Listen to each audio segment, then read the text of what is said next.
Bom dia a todos, queridos e queridas companheiros e companheiras de jornada rumo à luz, rumo à ascensão espiritual e planetária.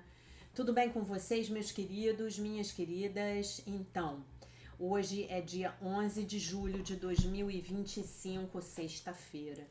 E nós vamos juntos dar continuidade à nossa jornada 2025, uma nova escolha, através dos ensinamentos de Um Curso em Milagres.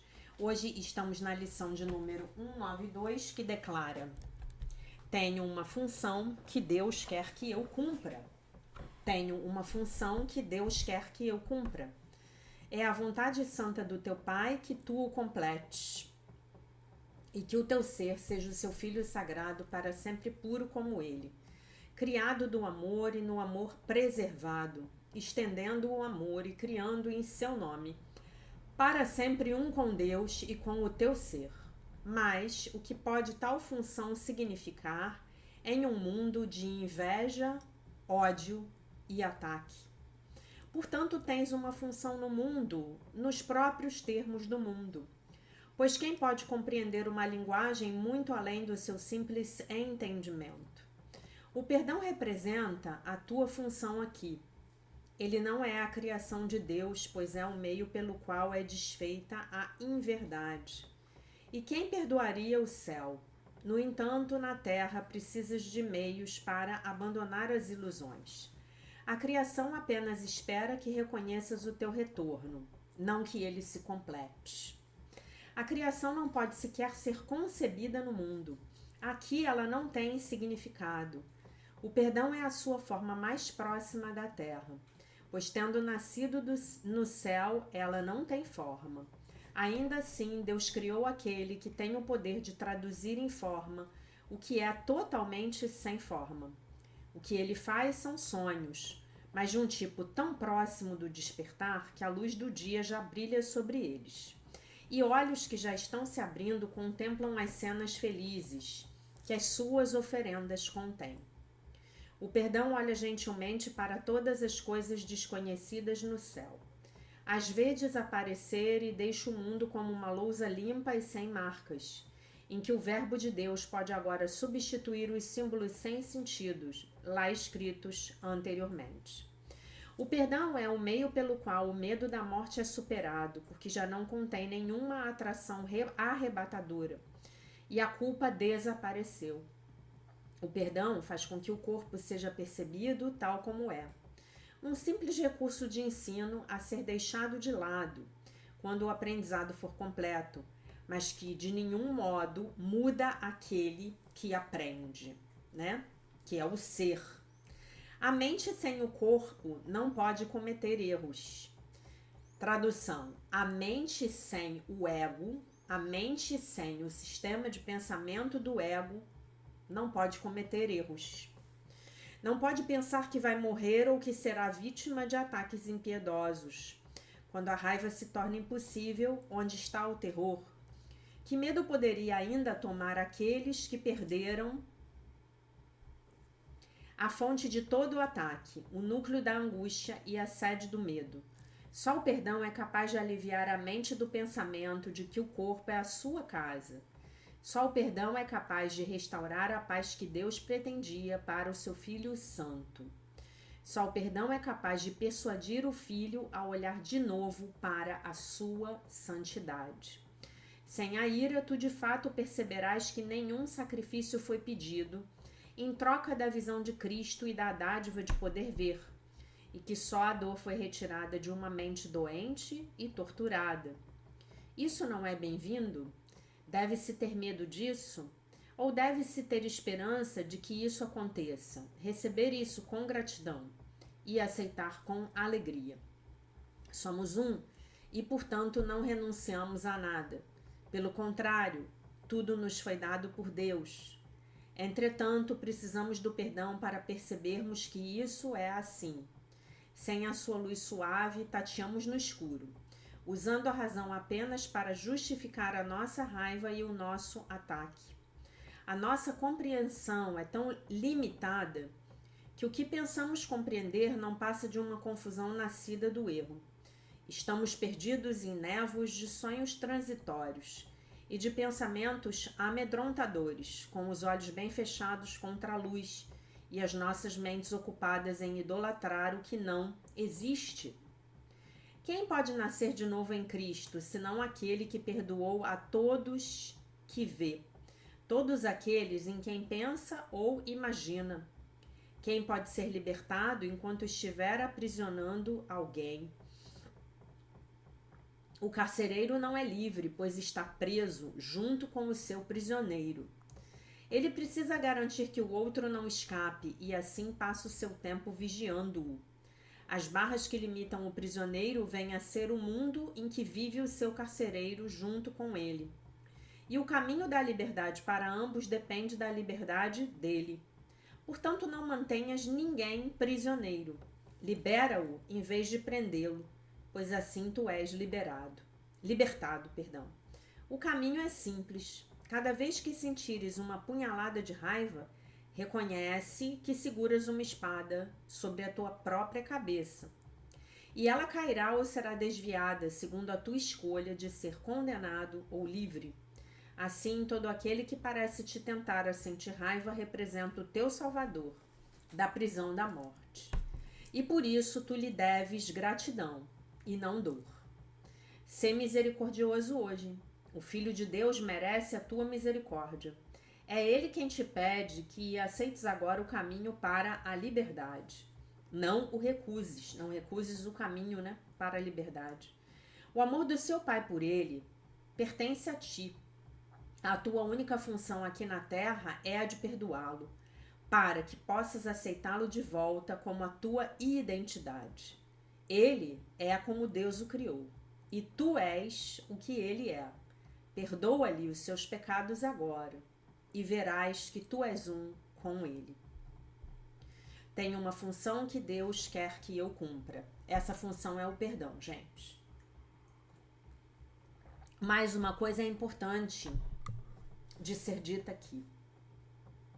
Nós podemos perdoar dentro, nós devemos perdoar dentro, mas nós precisamos estabelecer os nossos limites e as nossas fronteiras no mundo fenomênico, tá? Tá bom? Isso é muito importante. Isso é muito importante. Do contrário, nós nos transformamos num capacho do outro. E essa não é a mensagem do Cristo.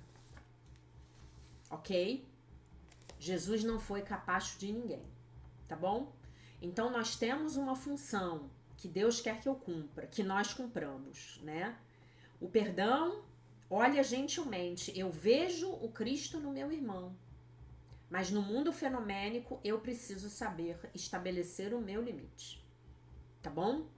Isso é muito importante. E isso provavelmente é uma dificuldade que todos nós temos aqui, Nós que estamos nesse caminho da espiritualidade. Porque muitas vezes nós confundimos a espiritualidade, o desenvolvimento espiritual com nos transformarmos em capachos. E essa não é a mensagem. Essa não é a mensagem, definitivamente. Os limites amorosos, os limites firmes precisam ser colocados em todas as relações. Porque do contrário, prestem muita atenção nisso, eu estarei sendo, digamos assim, entre aspas, Entre aspas, eu estarei sendo compassivo com o outro e sendo o meu algoz. Então, eu preciso saber estabelecer os meus limites, as minhas fronteiras, delimitar o meu espaço sagrado. Até aqui o outro pode vir comigo. A partir daqui, não, ele não pode. A partir daqui é o meu espaço sagrado, tá? Essa diferença é muito sutil. A dica que eu dou para vocês que é uma dica que eu aprendi lá em 2014, lendo, não um curso em milagres, lendo o livro A Escola dos Deuses, do Stefano Hélio Dana, Perdoe o inimigo dentro. O inimigo entre aspas, tá, gente? O inimigo com todas as aspas possíveis. Perdoe o inimigo dentro. Combata o inimigo fora. Aquela pessoa que chega na sua vida para tirar a sua paz. Na verdade, ela não vem para tirar a sua paz, mas ela vem para ensinar você a estabelecer os seus limites e a defender o seu espaço sagrado, tá bom? É extremamente importante que vocês entendam essa diferença, tá? Eu vou ver se eu consigo encontrar para vocês. Tem uma lenda budista do monge e da serpente. Eu acho que eu já contei essa lenda budista aqui e eu vou contar novamente. O monge estava de passagem por uma cidade e naquela cidade tinha uma cobra que vivia no oco de uma árvore. E essa cobra assustava todo mundo. Ela picava os desavisados, ela era um demônio de cobra, né? E aí o monge para e vai conversar com a cobra. E vai doutrinar a cobra, falar para a cobra que ela precisava melhorar o seu gênio, né? Fala para ela, mas olha só, por que você está atacando as pessoas? Deixa as pessoas em paz, ok? Deixa as pessoas em paz. As pessoas têm a vida delas. Você ocupa o seu espaço aí na árvore, as pessoas não mexem com você, você não mexe com as pessoas. Aí a cobra ouviu. Era o monge, a cobra escutou, falou, beleza. Passaram-se alguns meses, o monge passou de volta naquela cidade, retornando para a cidade natal dele. E aí ele foi lá ver a cobra, para saber se a cobra tinha praticado, né, as lições espirituais. E aí ele chegou lá e encontrou a cobra toda machucada, toda ferida e muito infeliz. E aí ele foi conversar com ela, falou, mas olha, o que aconteceu?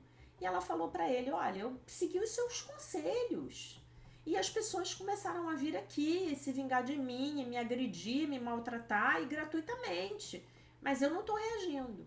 Aí o monge virou para ela e falou assim, em momento nenhum eu falei para você não se defender. Eu falei para você parar de atacar.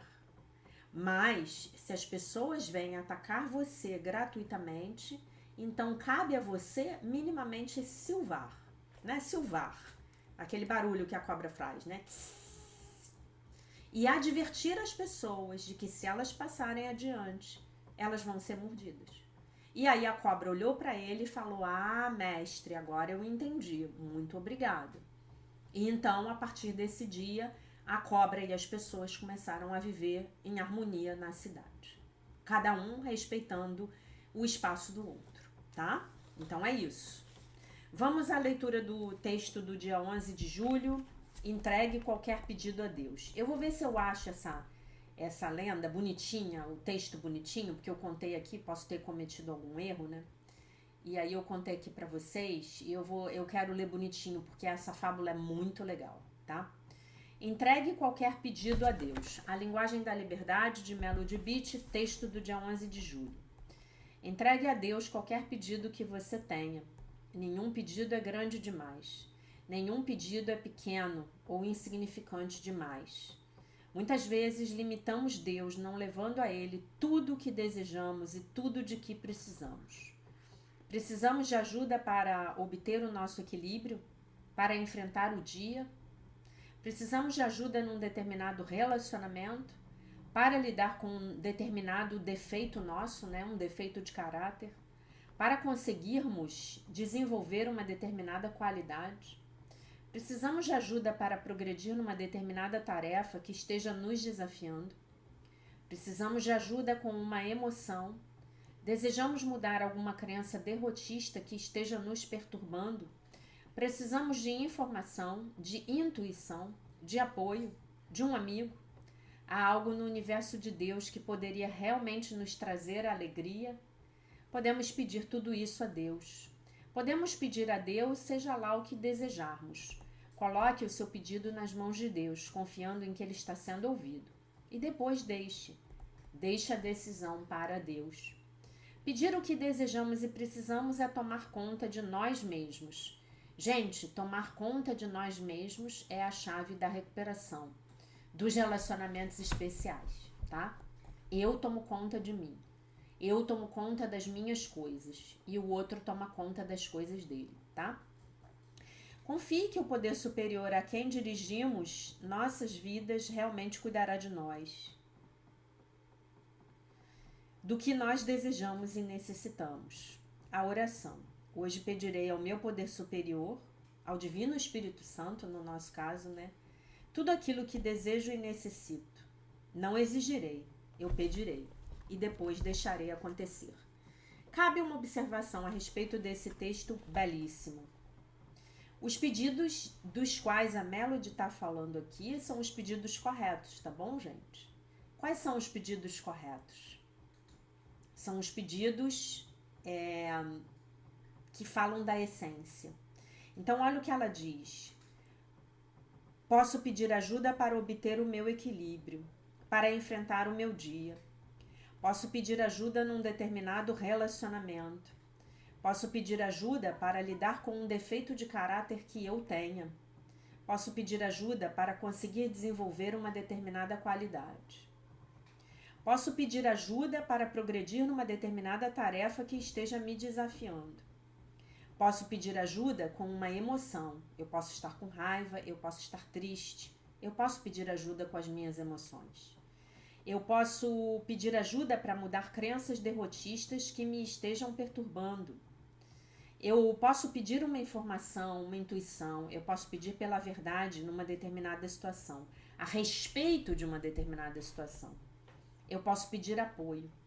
Eu posso pedir pela presença de um amigo que venha falar para mim as palavras de Deus. Eu posso pedir ajuda a Deus, seja o que for. Eu posso pedir e confiar que Deus está me ouvindo. Eu posso pedir ajuda a Deus pedindo paz. Meu Deus, me dá paz nessa situação. Eu não estou em paz. Meu Deus, por favor, me dê a sua paz. Me dê a sua paz nessa exata situação que está aqui tirando o meu sono, tirando a minha fome, tirando a minha paz. Eu posso pedir a Deus para enxergar a verdade a respeito de uma situação. Eu posso pedir a Deus para me ajudar a desenvolver uma qualidade ou para remover de mim um defeito de caráter que eu sei que já não me serve mais. Esse defeito já me ensinou tudo que eu tinha que aprender com ele. Eu posso pedir ajuda. Eu posso pedir dinheiro? Não. Eu posso pedir trabalho. Eu posso pedir para ser útil. Eu posso pedir para encontrar um trabalho no qual eu seja útil ao maior número possível de pessoas. Essa é a minha missão, essa é a minha vocação, esse é o meu propósito de vida. Tá bom?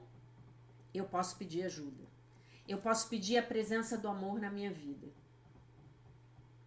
Eu posso pedir que amigos se aproximem de mim. Eu posso pedir para ver a verdadeira natureza de um determinado ser humano. Eu posso pedir para ser útil aos outros. Eu posso pedir tudo, gente. Eu posso conversar com Deus e eu posso pedir tudo. Vão por mim, podem acreditar. Deus se importa. Deus se importa. Deus sempre se importou. Tá? Deus se importa com tudo, se nós nos importarmos. Deus só não pode atender aquele pedido que não é feito. Deus só não pode atender aquela oração que não é proferida. Deus só não pode remover de você o defeito de caráter que não está te incomodando ainda. Deus só não pode te ajudar a desenvolver a qualidade, a virtude que você ainda não acha que seja necessário. Um pedido que eu tenho feito muito para Deus nos últimos dias, eu tenho pedido a Deus para me ajudar a eu olhar aquela situação pelo ângulo do outro. Se eu estou em conflito com alguém, eu vou tentar ver aquela situação pelo ângulo do outro. Por quê? Porque quando eu começo a tentar minimamente imaginar a visão que o outro está tendo do problema, eu posso começar a enxergar qual é a minha parte na criação daquela situação. Às vezes, a minha parte é simplesmente isso que eu falei no início. É eu aprender a, como é que se diz? Estabelecer os meus limites. Pode ser só isso. Ok. O outro está cruzando uma linha porque eu estou permitindo que ele cruze uma linha. Porque eu ainda não comuniquei a ele que a partir dali ele não deve vir comigo, tá? Isso é importante. Prestem atenção nisso. Eu posso pedir a Deus que me mostre o ângulo de visão do outro. Eu e o outro estamos ali num problema, vivenciando um problema, e eu posso tentar ver a situação, pedir ao Divino Espírito Santo que me mostre aquela situação pelo ângulo do outro, tá? Mas, de uma forma geral, o problema da gente aqui, que estuda a espiritualidade, é muito o contrário. De uma forma geral, o nosso grande problema é que nós não conseguimos nos defender.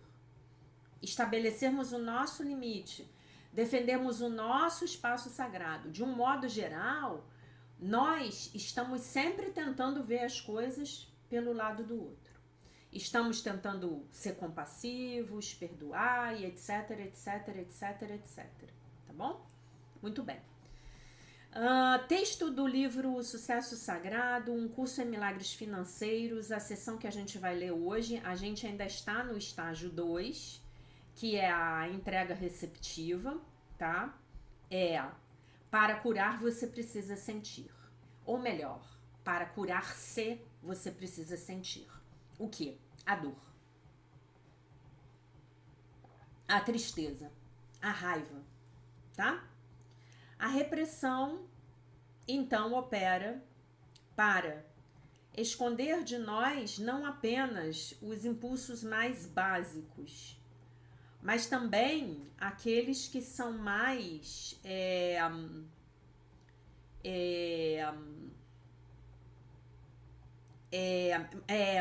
não apenas os impulsos, perdão, os impulsos mais imorais, mas também aqueles que são mais nobres da consciência do ego, porque ambos são ameaçadores ao ego. E esse é um texto de um curso em milagres. Há todo tipo de formas para criarmos curtos intervalos de calma, quieta contemplação. Talvez você não possa gastar um dia, ou até mesmo um mês, ou até mesmo, ou nem mesmo um dia inteiro. Mas se você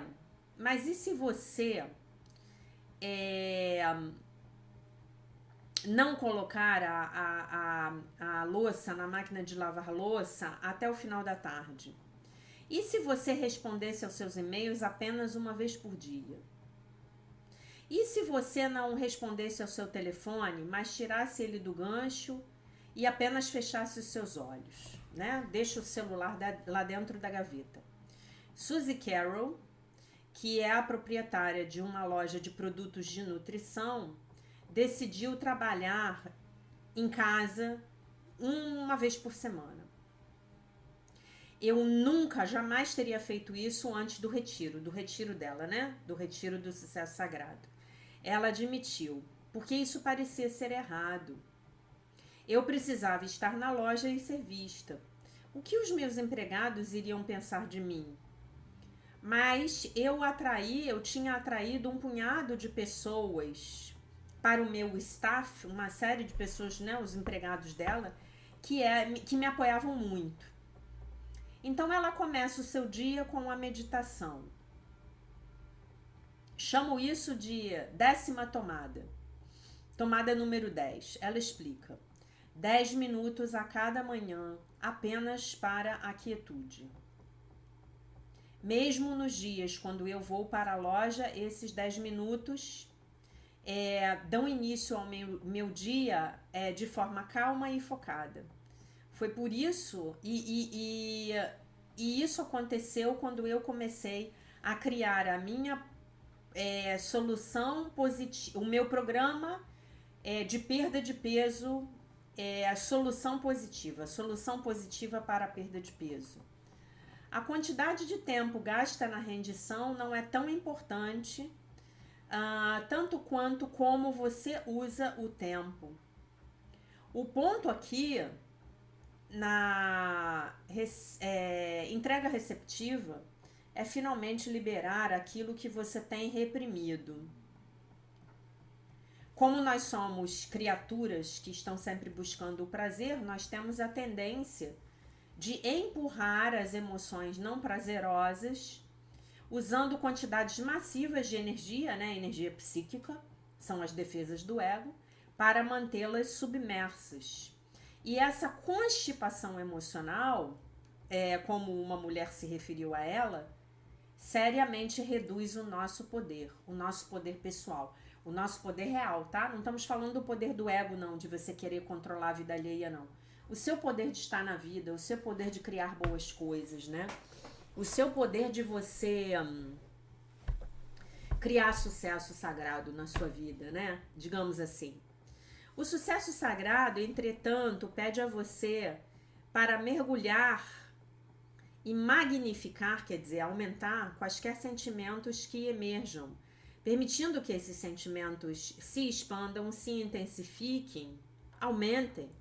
O desafio é experienciá-los completamente em vez de escondê-los com atividades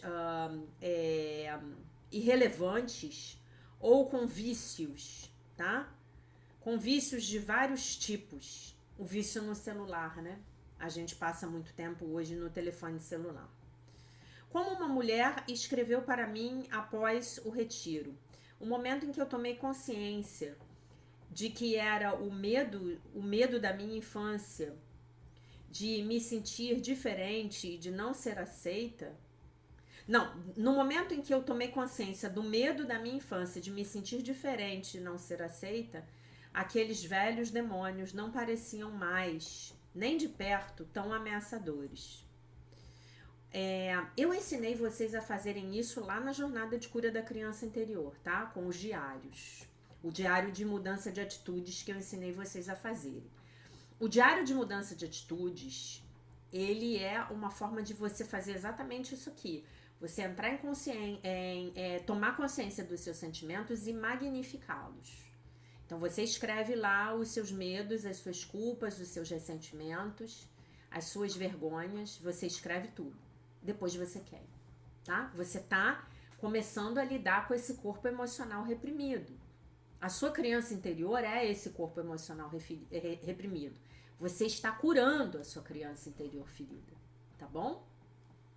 Como uma mulher, o meu maior medo sempre foi não ser importante, não importar. E um dia esse medo simplesmente desapareceu. Essa crença, claramente enraizada na minha infância e profundamente irracional, era de fato incansavelmente brutal. Nunca me deixava descansar. Não importavam quantos livros eu escrevesse ou quantas ovações, né, aplausos eu recebesse. Eu nunca sentia que eu era importante, que eu importava. Agora, então, sem nenhum tipo de desvio, os meus medos tinham sido ampliados. Tem sido horrivelmente desconfortável não ter nenhum tipo de direção ou foco. Eu escrevi no meu diário. Eu sinto como se eu estivesse de uma maneira perigosa topando o ponto da obscuridade e que em qualquer dia eu poderia desaparecer. Para tornar as coisas ainda piores, eu me peguei escorregando em comparações compulsivas. Quanto mais eu me comparava com as outras pessoas, mais não importante eu me sentia. E mais duro era eu me render, era para mim me render. Eu me sentia como uma perdedora com P maiúsculo, com um P gigantesco. Que tivesse isso tatuado na sua testa, para que cada um pudesse ver, né?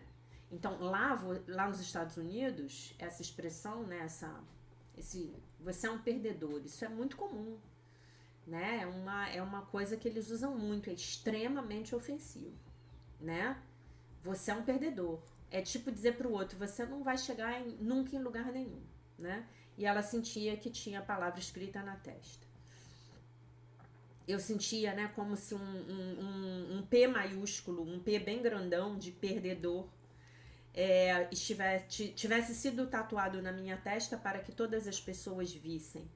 O meu auto-ódio tinha se transformado numa dor extremamente intensa. E isso em algum momento vai embora, vai me deixar, eu me perguntava. Mas em vez de anestesiar a dor, tendo escutado o chamado para a grandeza, sabendo então que eu estava agora no estágio 2 do sucesso sagrado, eu encontrei a força para mergulhar ainda mais profundamente nessa dor, né? Eu estava determinada a descobrir quem eu era sob a capa do medo e da vergonha, a minha própria armadura corporal particular. Eu tinha passado a minha vida inteira tentando esconder a minha não importância ou provar que ela era falsa. Mas tudo que eu podia tudo que eu podia ver eram as evidências da sua existência. Os psicólogos chamam isso de viés de confirmação, a tendência de confirmar as nossas crenças em vez de negá-las. Eu abri um curso em milagres e ele confirmou que essas ilusões, né, como essa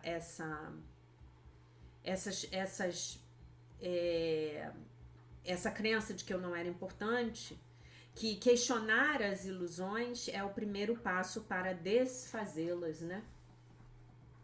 Então, eu vou questionar essa crença de que eu sou uma perdedora, né?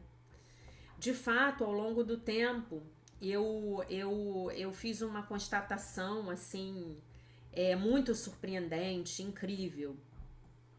Eu poderia ter deixado de lado o Facebook e o Twitter. A blogosfera e o circuito, né, das mídias sociais. Mas eu estaria condenada, porque eu jamais desapareceria verdadeiramente. Porque eu ainda era importante para as pessoas que mais me importavam, como o meu namorado, os meus filhos, os meus amigos e a minha família. E então eu escrevi o meu livro, que numa tradução livre, né? Ganhar pouco. Quando você aprende a encarar aquilo que faz você ficar com medo, então jamais isso que faz você ficar com medo controlará você novamente. O meu primeiro mês de rendição, de entrega, estava chegando a um encerramento. Eu sabia que não havia forma de eu voltar para o trabalho todo o tempo como eu tinha planejado, né? Porque eu nunca tinha me sentido tão desmotivada na minha vida e eu escrevi isso no meu diário. Eu não acredito que a minha carreira tenha terminado, mas eu não posso ainda ver qual é o próximo passo, não enquanto eu ainda estiver escutando o meu ego. Eu me sinto como se eu fosse um barco que não tem vento nas suas velas. Nossa, essa analogia é perfeita. Eu adorei. Não há nada para me mover, para me manter indo. É tão esquisito não ser dirigida pela fama e pela fortuna. Eu estou cansada, depletada. Meu interior se sente machucado de batalhar pelo sucesso e eu preciso de um descanso. A rendição receptiva, ela demanda paciência, como uma mulher colocou. Eu estou me dirigindo diretamente para a grandeza, mas no passo da rendição. De fato, o estágio 2 progride no seu próprio tempo, no seu próprio ritmo, tá bom? Esse é o texto de hoje. Para se curar, você precisa sentir, tá bom? Para curar as suas dores, você vai precisar sentir as suas dores. Acho que vai ser mais fácil para as mulheres aqui entenderem do que eu tô falando. Para os homens é mais difícil, né? Essa coisa de parar e sentir é mais difícil para os homens. Mas isso também precisa ser desenvolvido, tá bom? Homens, não subestimem isso, tá? A minha sugestão para os homens aqui é participarem de grupos com homens, somente de homens. O masculino, o divino masculino fortalece o divino masculino no homem, né? Homens precisam de comunidades masculinas. Precisam encontrar homens que sirvam de inspiração para eles, né? Os homens precisam disso, né? Eu quero ler, antes de terminar o vídeo aqui, o comentário que Elana botou na jornada no dia 180. Elana é uma aluna querida. Elana, beijo, ela vai demorar para ver esse vídeo. Eu vou avisar ela que eu comentei, né? A gente já tá no vídeo aí 193, eu acho. Mas é sobre algo que eu falei ontem, né? Então a Elana foi perfeita. Ela já tinha até me mandado uma mensagem de WhatsApp. Elana botou assim, Elana Robert, minha querida Elana.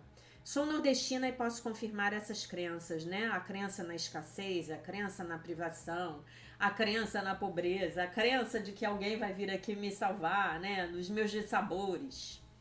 São reais. Ela foi viajar para o Nordeste, para a região Norte.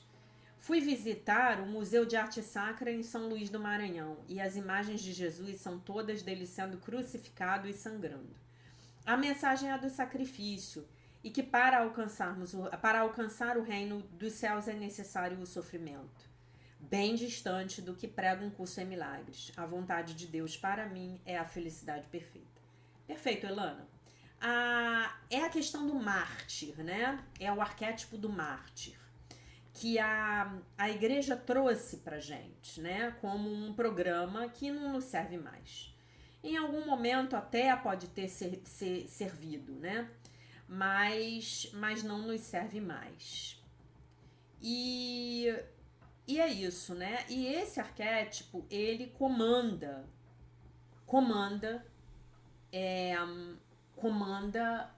muitas sociedades, né? E é uma mentalidade bizarra, é uma mentalidade que atrasa a vida da gente, é uma mentalidade que impede a gente de seguir em frente. Porque é exatamente o que a Elana colocou. Em algum nível a gente fica acreditando, e esse nível pode ser bem inconsciente, né? Nas regiões Norte e Nordeste, é claro que isso está muito sobressaído, digamos assim, né? E falo isso pra vocês com tranquilidade, porque sou filha de um potiguar, né? E tenho muitas relações com nordestinos, né? Minha ajudante, ela é uma pernambucana maravilhosa, né? O nordestino tem aquela força, aquela capacidade, mas tem uma série de programas mentais que precisam ser eliminados, né? Que já estão mais fracos aqui, mais para as regiões sul e sudeste do país, né? Então, olha só, na psicologia junguiana, o arquétipo do mártir representa a pessoa que se sacrifica pelos outros, muitas vezes de forma exagerada, em busca de aprovação, em busca de louvores, ou para evitar enfrentar os seus próprios desafios. Então eu vivo a vida do outro para não cuidar dos meus problemas, eu cuido dos problemas do outro para não olhar para mim. Tá, isso aqui, tá aqui, psicologia junguiana, psicologia analítica. Este arquétipo pode manifestar-se tanto de forma positiva, como na disposição para ajudar a cuidar dos outros, quanto de forma negativa, como na tendência de se vitimizar e manipular o outro através do sofrimento, tá bom? Então, esse arquétipo do mártir, ele é a raiz de um monte de problemas nas nossas vidas, tá? E Jesus, em teoria, essa imagem de Jesus crucificado, e vocês sabem que eu falo para todos vocês aqui, meus alunos, retire todas as imagens de crucifixos. da sua casa, da sua vida. Você pode, no máximo, usar uma cruz, se você gostar, como uma joia, só uma cruz, tá?